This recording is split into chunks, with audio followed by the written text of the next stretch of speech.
Honey, hello. Good evening, everyone. My name is Linda Murray Bullard. They call me the Business Plug. You've just tuned into the Business Plugs Mixer. And so I welcome you. Go ahead and share. Go ahead and tag your friends. You're going to be wanting to lean into this conversation. Like we're going to talk about, and all of us have heard it before, what happens in the house stays in the house, right? What happens in the house stays in the house. But we're going to talk about healing. We're going to talk about having some things that we have not experienced before the time now, like how people have conditioned you to think a certain way and then how you find your own voice. But before I get to that, I want to tell you about certifications. So if you are a minority or woman-owned business and you're looking to get registered and certified locally and at your state level, reach out to me in my DM. I have a goal of helping 124 minority and women business owners get certified in your state, in any of the 51 places of the United States where you are getting certified as a minority or women-owned business. I'm also directing the veterans and the disabled people as well. So if you're in those categories, still reach out to me. Let's have a conversation. Let me see if I have what you need in order to get to the front of the line for your business so you can have recurrent income and stop the one and done. My goal this year is to make sure that I teach business owners how to make money instead of doing the one and done. Looks like my guest just had some type of technical problem, but she'll be right back and we're going to bring her in. And with that being said, hey, LATOYA, how are you? Fine. How are you? Doing very well. So please tell please tell my audience who you are, darling. I am LATOYA CHATMAN. I am a writer, author, self-publisher, illustrator, all of that in one. I love it. I absolutely love it. We have a lot of things in common, don't we? Yes, we do. So tell them about the name of the book. So what got my attention is I saw the cover of your book, which looks like AI doing this thing. And I've just went through a whole training session on AI. So I'm like, oh, that is beautiful. Absolutely. I love it. So tell them, what is the name of the book? The book is called One Child Lost in an Epidemic. Okay. And so we were just talking before the time. How did you come up with that name? The name is because I felt like I was a lost child while going through an epidemic in my lifetime. Okay.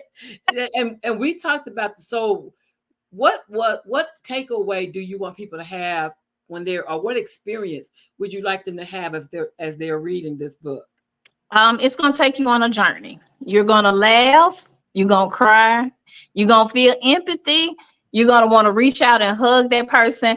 But I want you to know that you have to go back in your life and hug and heal those people in your life because you have those hurt people as well. Absolutely. I love it. I love it when we get to learn and embrace that everybody was struggling with something. Yes. Absolutely. Yeah. And it's hard. Everybody's walk may not have been the same. However, we all needed some help. And you may not have had the village that you needed or that you wanted, but it was somebody else that was going through something similar to you. Y'all just hadn't connected yet. Y'all hadn't found one another. Absolutely. And so why this book and why now? It took a lot of talking to myself, literally having conversations with myself. It took a lot of counseling. It took a lot of pushing myself because as you read in the book, you'll see that no one was there for me to push me or propel me to be what I am right now. And even though I'm here right now, people just look at the success or they look at what I've done and they want that, but they don't know all of the things that I had to get through to get to this point. Absolutely. So it was a journey. Absolutely. And so can you give us some of your backstory? Like why are you the perfect person to write this book? I feel like I'm the perfect person because I'm going to push you. I'm going to push everybody who I'm close to, no matter. Listen, I tell people all the time, you could be selling ice. If you selling ice to the polar bear, I'm gonna go find that polar bear, Instagram, Facebook, whatever, and I'm gonna promote it with you. I'm going Absolutely. to do what I feel like friends should do. And even total strangers are like, why do you promote me the way that you do? And I say, why not? Absolutely. Why not? Absolutely.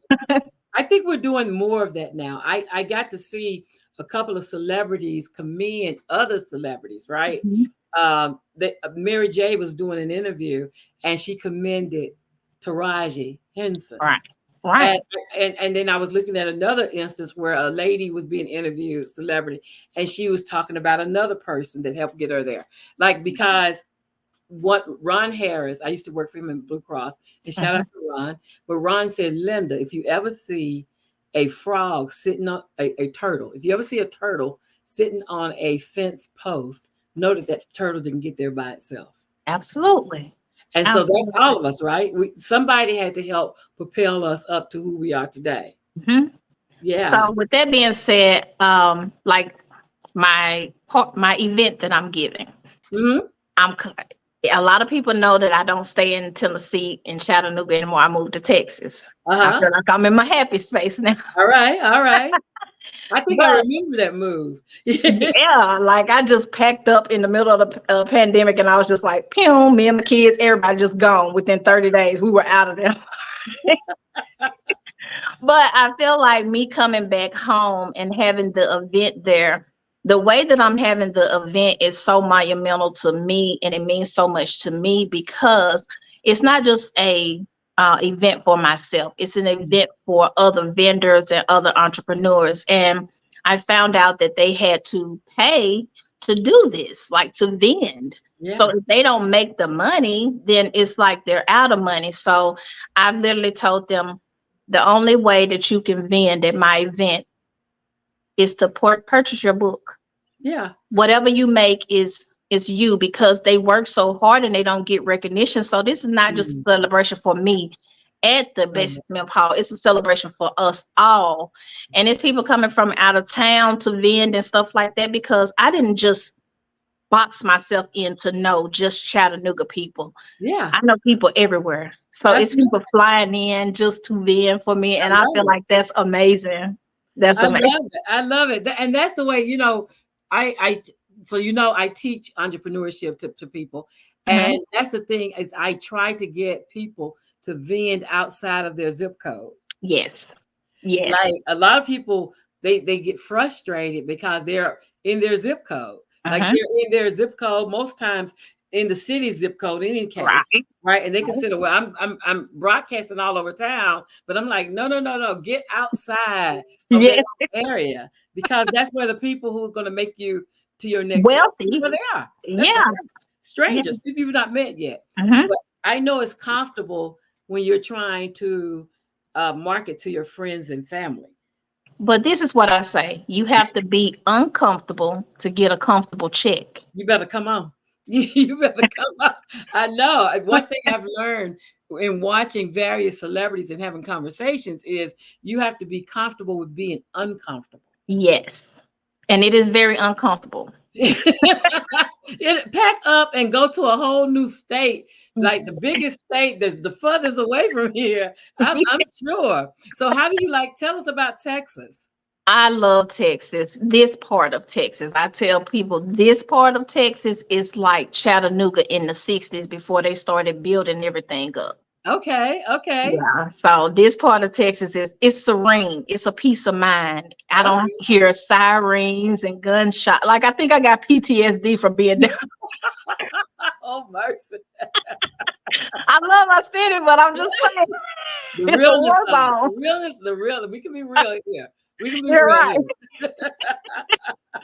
So I it's love like being here, it has like I can let my kids go to the mall. Mm, They don't have gangs, and I think it's because they don't have like different housing, like projects and ghettos. mm, So this is what I'm used to. You see what I'm mhm. saying? I'm 43 when I moved, so my entire life was spent there. This is what I'm used to. I'm used to the people at the store asking for money. I'm used to people being, in different various places, and I don't see this even to the fact where I say, hey, where's the ghetto or where's the fish fries? And they're looking at me like I'm crazy. We don't do that. We don't do that here. We don't do. We, we may vary. Literally, we calm, cool, and collect around here. You better fry that fish in your house, Miss Man. Don't you bring that kind of living down here. We're not trying to be that, ma'am. We know that brings trouble. We're not trying to live that kind of. Right, right. We're not trying to live it. And the thing about it is, like, people who don't go outside of their paradigm, because that took you way outside of your paradigm. It did. But when you don't go outside of your paradigm, you have assumptions about the world around you. Yes. That may or may not be factual. Mm-hmm. But when you break the border, like go out the state, go several states over. Well, if you could just leave the state for a while and just go and spend time in another situation, you get to learn so much, and it makes you a holistic person. Yes. Because it shows you how other people are living. Mm-hmm. And it shows they're neighborly. Absolutely. They do different things here. So it was like when the people come knocking on the door, I'm used to, no offense, like I said to my city, I love my city. I would go grab my gun. What you doing over here? People like, hey, how you doing? We just want to welcome you. And I'm like, I ain't in no subdivision. What's going on here? I'm a fish out of water. But I've adapted to where I'm calm. I don't have to be on edge. I don't have to be like a hook looking around and stuff like paranoid. Can't go to get no gas. You know, I'm just, I don't have to be like that. I love it. I absolutely love it. And so so now you found your peace. And yes. How long did it take you to start writing on this book? Like, when did you first write the first words? January the 3rd. Of what year? This year. Of this year. Of this Very year. Good. Very good. How long have you been thinking about this book? Years. I did a shout out to Keosha Brewster. I did a loud walk with her one year, and I did part of my story on her live that day. That part of the story is not in the book. Okay. So the book is called, hence the name, One Child Lost in an Epidemic, right? I stopped the book at 18 because a lot of people say you've grown at 18. Yeah. So it didn't fall under that precedence to me no more. Yeah. You see what I'm saying? So I literally, it cut off at 18. And everybody's like, how you going to stop it at 18? Because I'm no longer a child. Now, if I decide to write further or write another book, which I will, that's where all the extra stuff come in at. The things that I did free will on my own.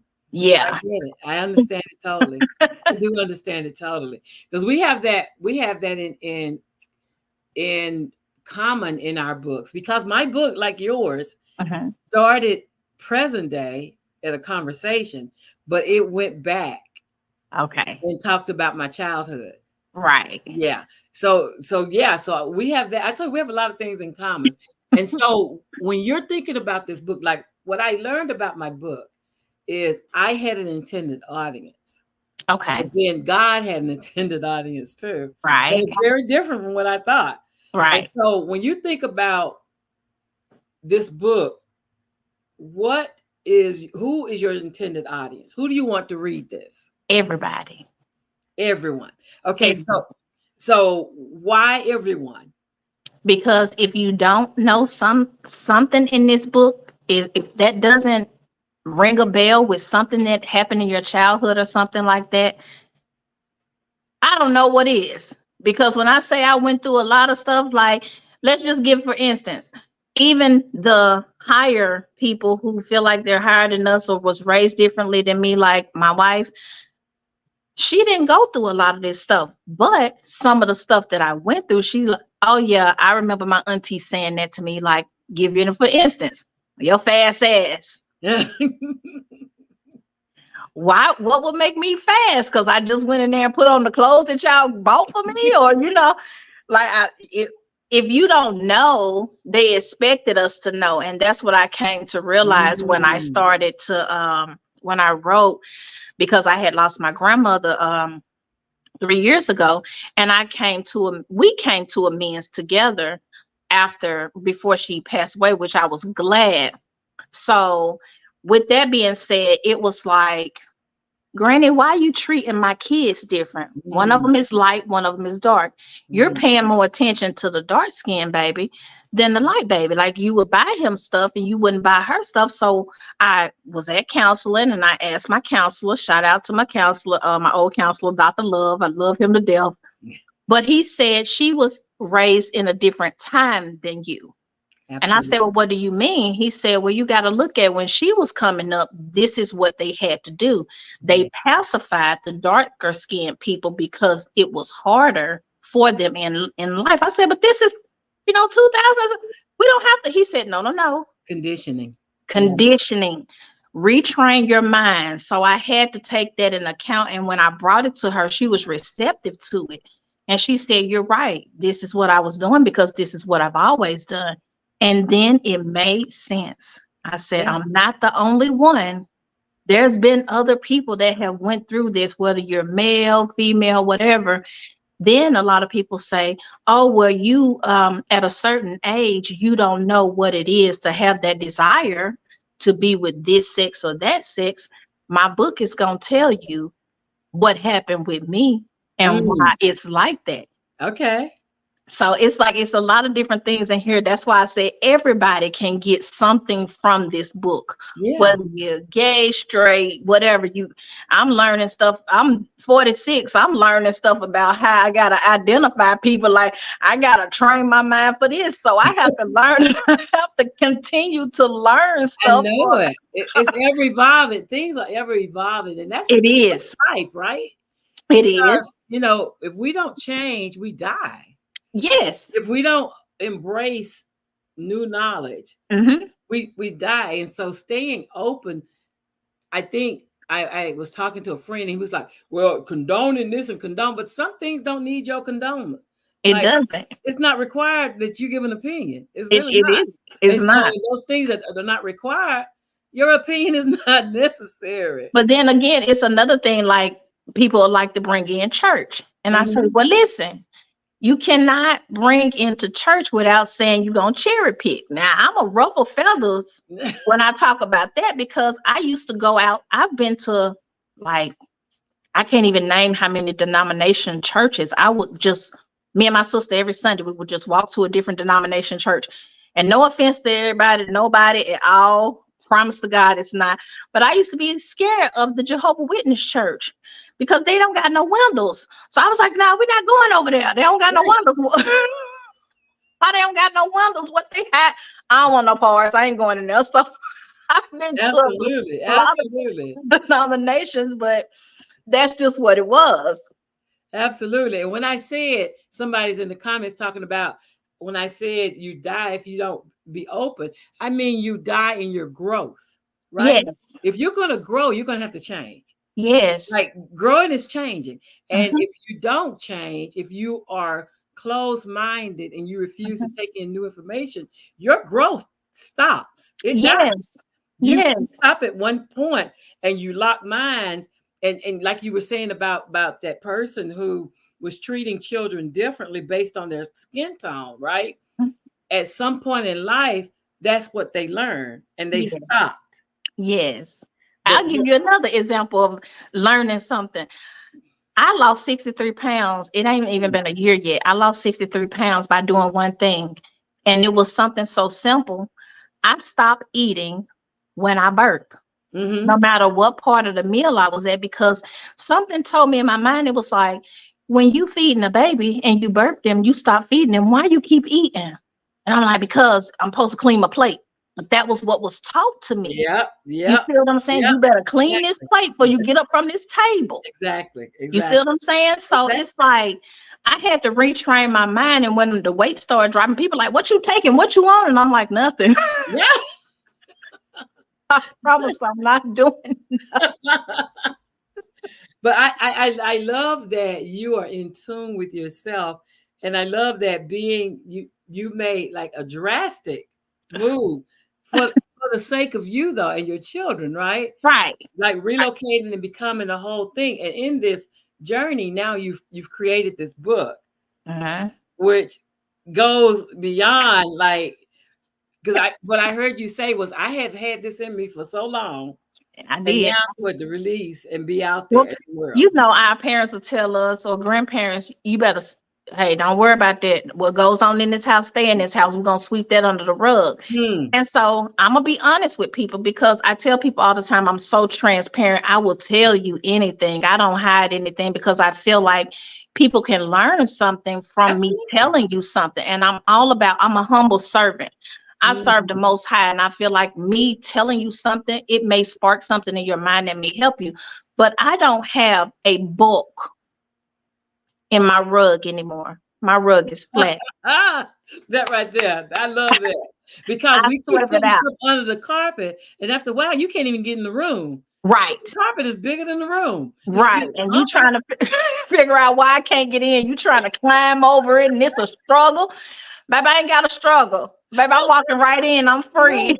I love it. I love it. And that's the thing. I think in writing whatever part of your story that you're willing to share with people, you feel a purge, Mm-hmm. a space. Yes. Like you open up the magnificent. When I wrote my book, the one thing that I like, you cry and you relive all that stuff that you're putting into it. Yes. But once you get it out of you, it seems like you've made room for something different. Now, I'm gonna tell you, I'm gonna be honest. When I wrote my book, I was just writing.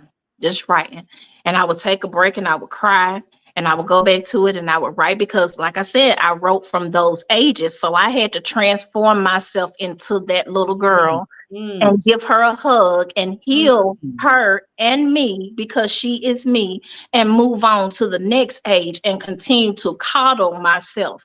mm. After all of that, I was like, okay, now I'm gonna edit it myself. So I took myself, it was like an out of body experience. I took myself out of me and read from a consumer's point of view. And that messed my head up. Mm, That mm, tore me up. I was like, oh, heck no, I ain't gonna be able to do this. I ain't gonna be able to get through it. mm. But in writing, I told myself before the year came in, I said, I am going to write this book this year and get finished with it this year. This was in December. Mm. So, in order for me to do this, this is monumental with my healing. I divorced my mother. Mm. Now, when I say that, people say, what you mean you divorced your mama? My mama was toxic to me. Mm. You see what I'm saying? And I'm holding on to this toxic relationship and not understanding because this is my mama. Yeah. This is supposed to be my mama. Yeah. I'm holding her at a higher standard. Absolutely. But when I took her title and I told her, you will forever be my sister in Christ, and I told my daddy the same thing, baby, the doors opened up and said, you can have whatever you want. I heard you. I heard I you. had to cleanse myself from that toxic situation because a lot of people don't understand that toxicity can come from anybody. It just doesn't have to be somebody you're in a relationship with. You're in a relationship with your parents. You're in a Absolutely. relationship with your family. They could be toxic for you, but you're holding on because that's your relative. In the Mm. Bible, it says you're supposed to disconnect and have a family. So everybody who I've connected myself with and I've plugged myself into has been people who are doing something with their life because I want to do something with my life. And Mm. that's propelling me to push forward. Absolutely. And Yeah, we become who we surround ourselves with. that, We that, become we become who, and so in doing so, because there's a whole law of attraction, right? How we uh-huh, think it is how it becomes. And yes, if you stay in toxicity for too uh-huh, long, you become it. you become toxic. You become That, toxic, and not only do you become toxic, you start spewing that to other people. yes. And And so, I did. I did. I can't lie and say I didn't. Relationships that I was in prior to it, I was toxic as well. It wasn't mm, just them, it was me. But even if they're not ready to accept, I've called and said, listen, I apologize for my part. because I'm taking accountability for myself. Yeah. I see now that I was part of the problem. You can do what you will with this, but I'm just cleansing myself so I can move forward, because I feel like there's something bigger for me out there, and me holding on or being mean or mad or angry or whatever. Who's angry? The forgiveness is not for them, it's for Exactly. yourself. Yeah, it's a release. It's Absolutely. a release. Yeah, I mean, people out of, even the person who did something to me as a child, I was angry with this person, Mm. literally plotted to do something to this person. Mm. He wasn't thinking about me. He didn't care. It wasn't affecting his life. Mm-mm. And once I started waking myself up, I'm like, I'm talking to myself. I tell people all the time, I talk to myself because I got the best answers. I heard you. I So heard you. I'm like, what you gonna do? Like, he's not paying you any attention. You're upset. You're mad. You're bothered. You got to do something better for yourself. You're sick, and probably you're sick because you're holding on to this grudge from this person. Yeah. How is that helping you or your children? Yeah. And I'm like, it's making sense. I had Exactly. to make it make sense. There you go. Yeah. Absolutely. Absolutely. So when you're talking to somebody who's going to run across this video, they're going to Yes. run across this interview. Mhm. What takeaway would you like them to have? Don't be afraid to love yourself. Don't be afraid to go back and heal yourself, because you have to heal yourself in order to become greater.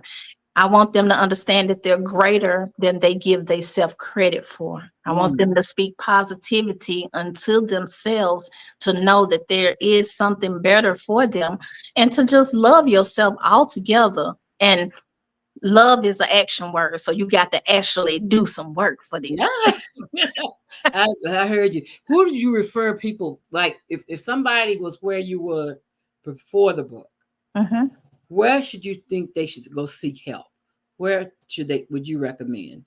I would recommend them talking to a counselor, even know how taboo it sounds. Mm. But when you allow somebody to just sit there and listen to you, whether you feel like it's venting, complaining, whatever somebody has told you it is, regardless to that, go see what it's about. If you don't like it or that's not your person, don't be afraid to change, because That I part. went through 4 That part. before I got to the person that I absolutely adored and helped me along the way. But don't be afraid, because they're like, I got to start all over again. You're not starting all over again.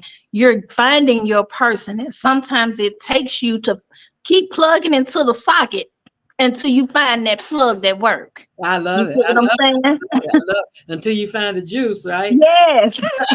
Find the juice. I love it. I love it because I just somebody was so well, I went to these 3 and it seems like I'm counseling them as opposed to them counseling me. And I said, well, go and find another one. Go and find another one. Because a lot of times people go to counseling, they try one person and it's a it doesn't mesh.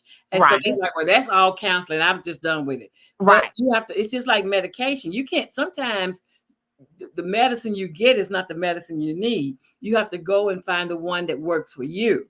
And it's A the lot same of people don't know that. it's the same thing about counseling. So I'm so glad you said that. So as we wrap up, my name is Linda Murray Bullard. They call me the business plug. And I just introduced and plugged you in to this wonderful author who has a book release. I've put her book signing link in where you're watching this video. Please share it. Please attend. If you have questions about it, reach out to her personally. And we'll see you here next Sunday on the Business Plugs Mixer. You all have a great week. And thank you for joining us. Good Thank night, everybody. you. Have a great one, everybody. Good night.